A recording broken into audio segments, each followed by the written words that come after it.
बहुत समय पहले की बात है। शांति नगर नाम का एक सुंदर सा गांव था। वहाँ पे सभी लोग खेती करते थे।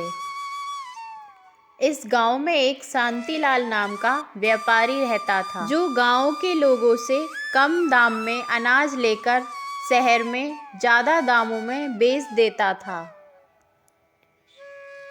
एक दिन शांतिलाल का बेटा अपने पिता से कहता है,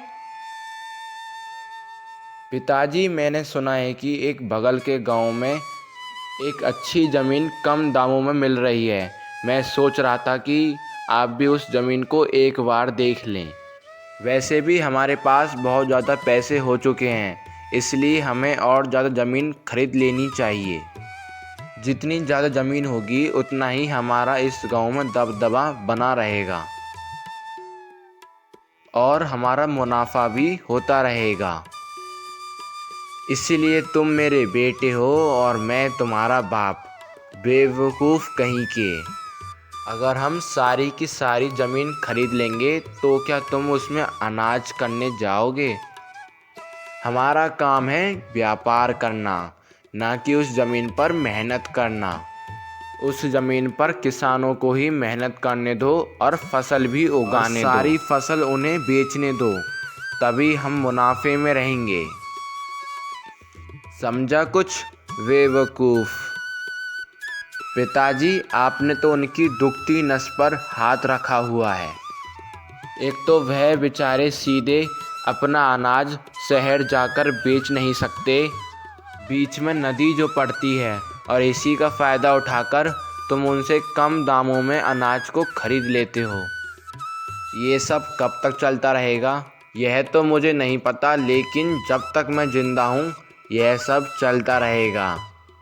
और वैसे भी मुझे नहीं लगता कि गांव में कोई इतनी बड़ी नाव खरीद पाएगा कि उसमें वो अपना पूरा अनाज डालकर नदी को पार करवा सके। और नाव सिर्फ मेरे पास है और इस चीज़ का फ़ायदा तो मैं हमेशा उठाता रहूँगा। लेकिन पिताजी, वह नाव तो आपकी भी नहीं है, वह तो आपको सरकार ने दी थी। ये बात किसी को पता चली तो? कैसे पता चलेगी? सरकार ने सरकारी नाव के साथ सरकारी आदमी भी तो दिया था, और वह आदमी हमारा ही गुलाम है। मैं उसे हर महीने पैसे देता हूँ, वह अपना मुंह कभी नहीं खोलेगा। ऐसे ही कुछ दिन बीत जाते हैं। दो लोग खेत में बातें कर रहे होते हैं। अरे भाई, इस बार तो फसल बहुत ही अच्छी हुई है।